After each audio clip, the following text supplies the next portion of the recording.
তোমার কাছে কে দিচ্ছে এই ছবিগুলো, কে দিচ্ছে এই ভিডিও? এক ইন্টারভিউ দিয়ে আমার জীবনটা চলে গেল। কেন দিলাম ইন্টারভিউ?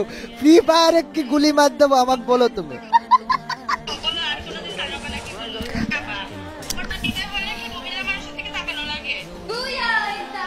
এই মহিলা আবার আইছে স্ক্রিনের উপরে। কান ধরে উঠবস করা, তোমার কাছে ভিডিও পাঠাবো, দাঁড়াও আমি দেখছি বিষয়টা, তুমি ধৈর্য ধরো।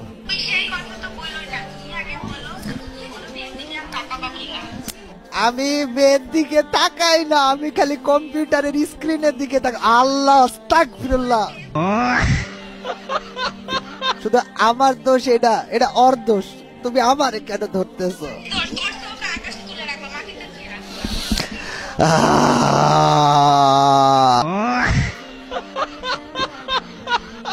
এই কোড দেওয়ার পিছনে একমাত্র দায়ী এই সাবস্ক্রাইবার কয়টা।